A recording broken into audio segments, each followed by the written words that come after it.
अपने लोगों को संसद में चुन के भेजना चाहते हैं। हमारे उम्मीदवार जगह जगह खड़े हैं, तो उनके प्रचार के लिए अगर मैं नहीं जाऊंगा तो मेरे उम्मीदवार और हमारी पार्टी क्या देना चाहती है लोगों को, ये कैसे समझाऊंगा। इसलिए मैं पूरे देश में घूम रहा हूं। मैं 4 महीने से बाहर ही हूं, घर में गया नहीं। मैं जनवरी से घर के बाहर हूं, घर में गया नहीं। और मेरी बीवी मुझे जो है भटकिया बोलती है कि भटकते रहता है करके। पर मैं किसके लिए भटक रहा हूं? मैं अपने समाज के लोगों के लिए भटक रहा हूं, उनको उनके अधिकारों की जानकारी दे रहा हूं और उसके माध्यम से हमारे पार्टी से जो हमने उम्मीदवार खड़े किए उनको चुनकर संसद में भेजने के लिए मैं हर जिले में, हर राज्य में जा रहा हूं और लोगों को समझा रहा हूं। भारत में बहुजनों का इलेक्शन कमीशन के वेबसाइट से पता चला कि 29,000 समथिंग पार्टियां हैं, तो peoples party of India democratic की क्यों जरूरत पड़ा? आप ये देखिए, इस चीज को समझिए। इस देश में 29,000 पार्टियां हैं। पार्टियां काय के लिए बनाई जाती है? पार्टियां इसलिए बनाई जाती है ताकि उन पार्टियों के माध्यम से लोगों के जो अधिकार भारत के संविधान में लिखे हुए हैं वो इनको दिलाए। मेरा पॉइंट यह है कि क्या भारत के लोगों को ये 29,000 पार्टियां उनके अधिकार दिलाने में सफल हुई है? अगर वो सफल हुई है तो नई पार्टी बनाने की जरूरत नहीं है। लेकिन अगर ये 29,000 पार्टियां आज तक भी हमारे लोगों को भारत के संविधान में जितने अधिकार लिखे हुए हैं वो अगर दिलाने में अगर विफल रही है तो फिर एक नई पार्टी की जरूरत है और इसलिए हमने ये पार्टी बनाई है। Peoples party of India democratic के सारे कार्यकर्ता को क्षेत्रीय दलों पर क्यों विश्वास नहीं है?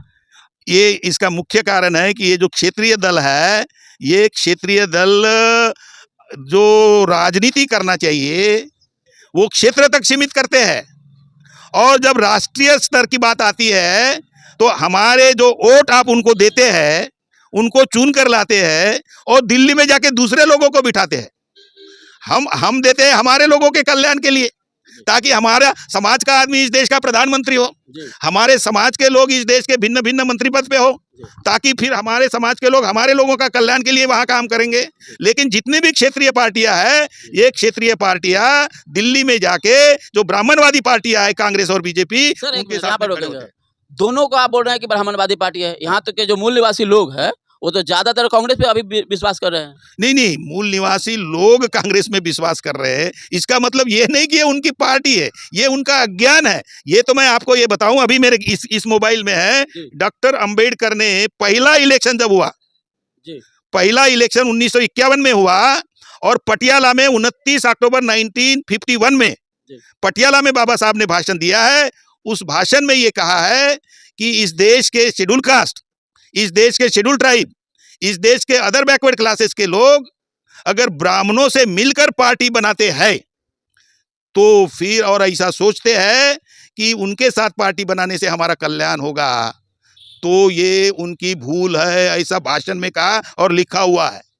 अब मैं ये जो बोल रहा हूं तो ये उनकी भूल है करके उस वक्त भी समझाया गया, लेकिन उसके बावजूद भी आप जो मुझे बता रहे हैं कि यहाँ के लोग कांग्रेस को बोलते हैं तो ये उनकी भूल है, उनका इग्नोरेंस है, उनकी नासमझी है। और अगर ऐसा ही करते रहेंगे तो जो आज जो स्थिति उनकी दिख रही है ऐसी रहेगी, क्योंकि जिन जिन लोगों ने डॉक्टर अंबेडकर की बात मानी उनका कल्याण हुआ है, उनका कल्याण हुआ है, और जिन्होंने नहीं मानी उनके साथ ये जो परेशानियां हैं ये हो रही है। तो आज भी हमारे समाज को समझ लेना चाहिए, सुधर लेना चाहिए। और कांग्रेस के जो पिछलग्गू है, कांग्रेस क्षेत्रीय दल पार्टी, हाँ, कांग्रेस और जो क्षेत्रीय दल कांग्रेस उसके पिछलग्गू है, इनसे कोई अपेक्षा नहीं करना चाहिए। वैसे ही बीजेपी और बीजेपी के साथ जो पिछलग्गू लगे हैं, जो खुद को हमारे रहनुमा समझते हैं बैकवर्ड को के, उन्होंने भी उनके साथ नहीं जाना चाहिए।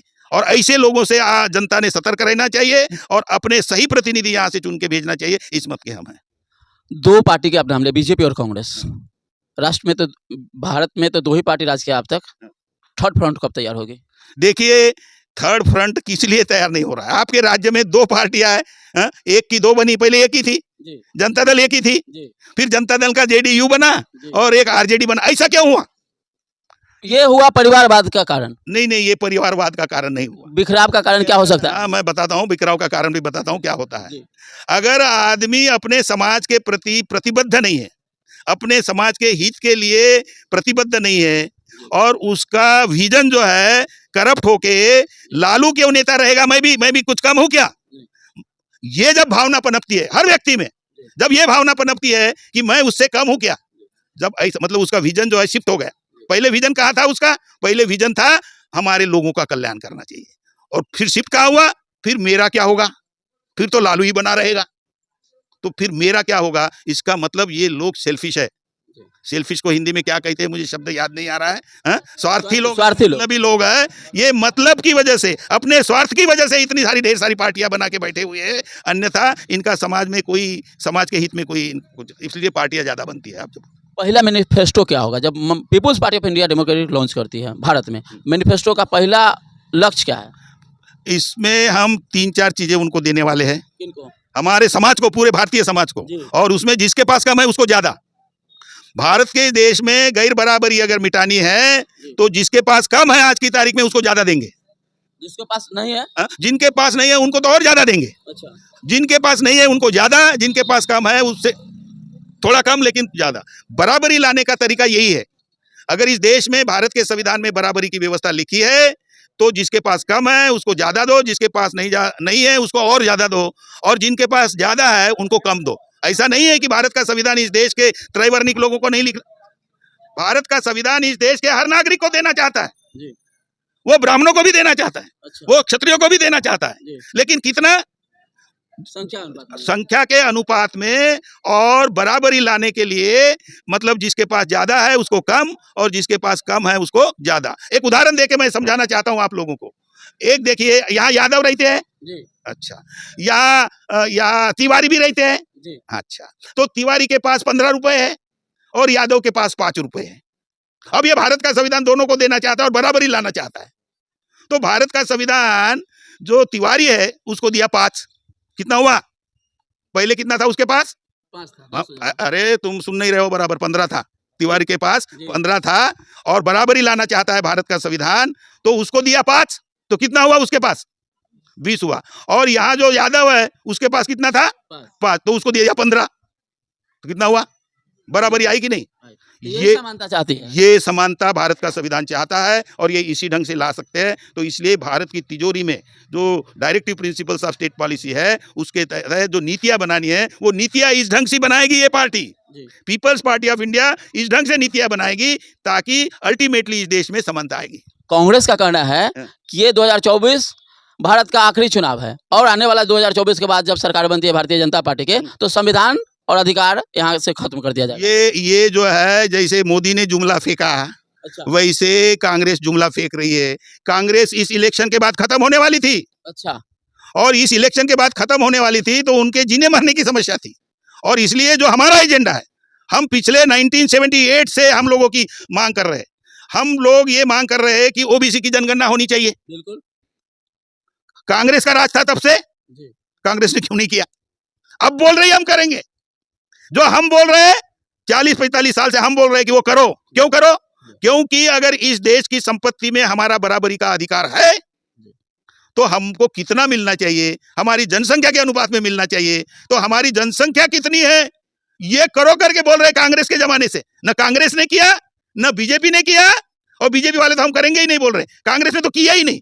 अब वो बोल रहे कि हम कर रहे, हम बोल रहे तो नहीं, क्योंकि कांग्रेस खत्म होने वाली थी, कांग्रेस खत्म वाली थी, और आप लोग उसको अभी जिंदा करोगे, आप लोग जिंदा करोगे कांग्रेस को वोट देके, और ऐसा करोगे तो आपका कल्याण नहीं होने वाला है। आपका कल्याण आपकी, जैसे मैंने बताया कि हम अपने समाज की चमड़ी है, वो हमारे शर्ट है, वो हमारा कतई भला नहीं करेंगे। जिन्होंने 65 साल बराबर हमारा कल्याण नहीं किया, उनसे अगर ये अपेक्षा करते हैं तो ये हमारी भूल है। और वही डॉक्टर अंबेडकर ने अपने भाषण में पटियाला में कहा था 29 अक्टूबर 1951 में। मंडल कमीशन बना था हाँ।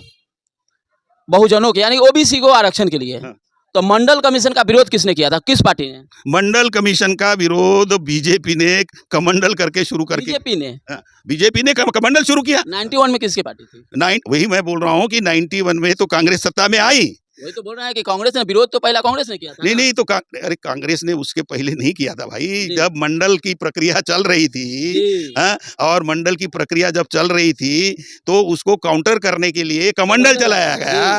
और लेकिन जब सत्ता 1991 में जब आई तो कांग्रेस ने मंडल कमीशन के रिपोर्ट को लागू नहीं किया। एक मिनट, मंडल कमीशन का लागू किसने नहीं किया? कांग्रेस ने नहीं किया। कांग्रेस ने नहीं किया। और आज ओबीसी उसी नैया पर चढ़ रहे हैं जिसको वो रोकना चाहते हैं, उसको हक अधिकार से जो वंचित किया था, हाँ। जो चाहता है कि मंडल कमीशन लागू नहीं हो, हाँ। उसी को ओबीसी वर्ग मानता है कि मेरा पार्टी है। क्या कहेंगे यही तो मैं बोल रहा हूँ। जी वो मेरा पार्टी इसलिए बोल रहा है जी कि उनको ये जो जानकारियां है, जी ये जानकारियां एक तो अभाव है, जी दूसरी बात है कि ये बहुत जल्दी भूल जाता है जी। उनके कौन भूल साथ। जाता है? ये हमारा समाज भूल जाता है। ये भूल गया है कि इन लोगों ने हमारे अधिकार हमको देने से दूर रखा, और इसलिए जब वो वीपी सिंह की सरकार आई, जी वीपी सिंह को भी हम में कोई इंटरेस्ट नहीं था। अच्छा वीपी सिंह ने तो हमको इसलिए दिया कि उसकी कुर्सी जाने वाली थी, तो इससे बचा लो। तो अभी इनकी कांग्रेस डूबने वाली थी, तो अभी अपने हित में उसने हमको दिया, और कांग्रेस भी अभी अगर हमारी बात कर रही है तो हमारे हित में नहीं कर रही है, अपने को बचाने के लिए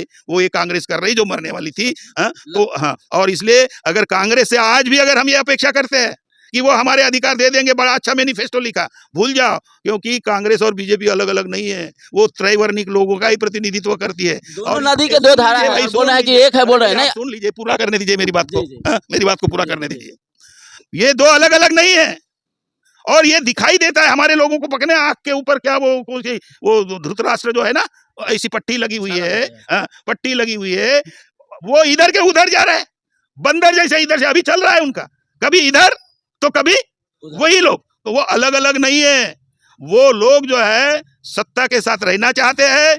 अभी उनको लग रहा है कि अगर बीजेपी हार जाए तो फिर कांग्रेस आएगी, तो फिर कांग्रेस में, कांग्रेस हार रही तो बीजेपी में। वो अलग अलग नहीं है। ये बात हमारे समाज को समझ में नहीं आ रही है। ये मूल निवासी बहुजन समाज ने इस बात को समझना चाहिए, और इन दोनों से दूर रहना चाहिए, और अपना विकल्प तैयार करना चाहिए। वही डॉक्टर अंबेडकर ने कहा कि आप अपना विकल्प तैयार करो, और उसके माध्यम से आपके जो अधिकार है तभी मिल सकते हैं। ये 51 में कहा था, 1951 में, लेकिन आज तक ये हमारा समाज इग्नोरेंस में है, और इसलिए ये समस्या है। तो इस समाज को जगाना ये हमारा काम है, ताकि हम उनके अधिकार उनको दिला सकें। आपका party peoples party of India democratic EWS को प्रायोरिटी देगी? ईडब्ल्यूएस को तो हम खत्म कर देंगे। क्या बोले सर? हाँ, बिल्कुल खत्म कर देंगे।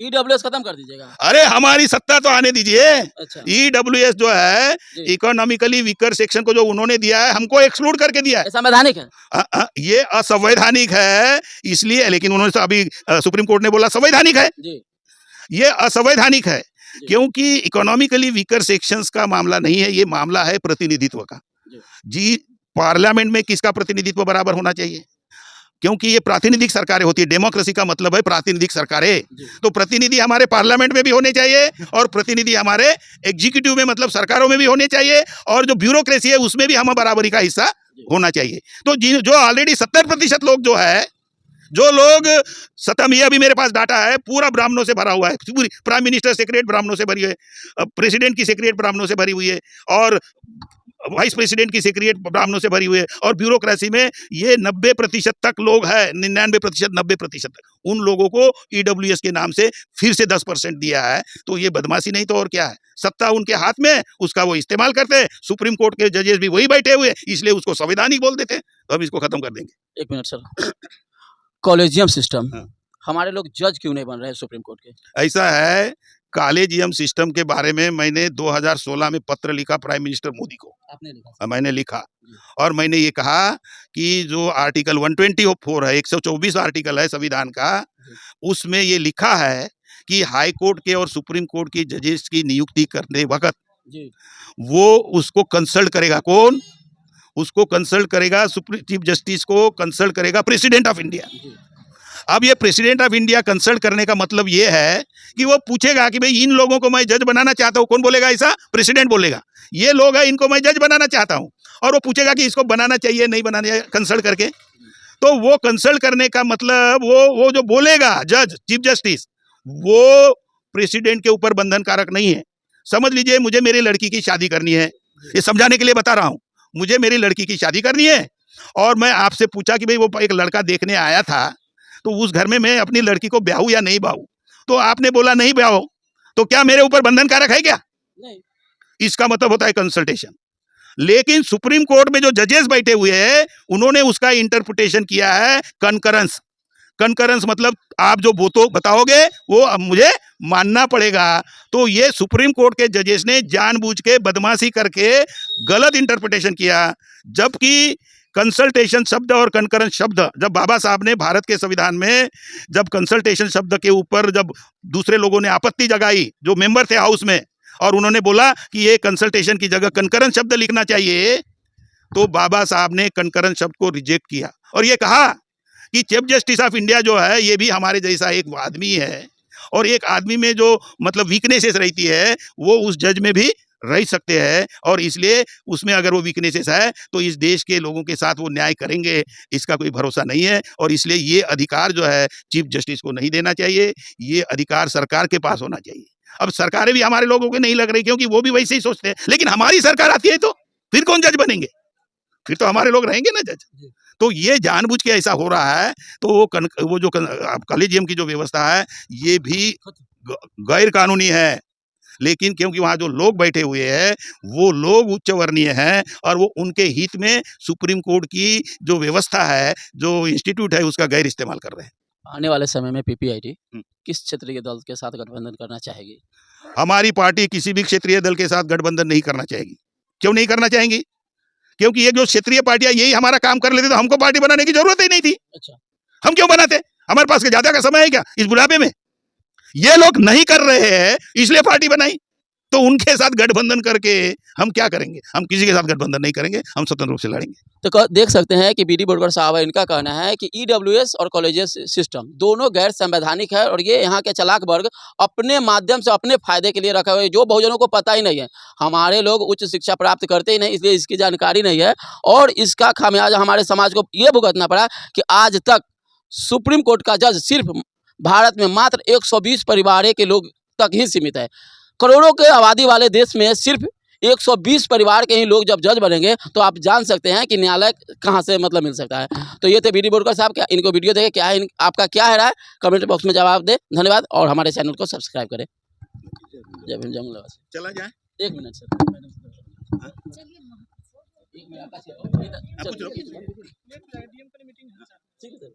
कितने बजे है?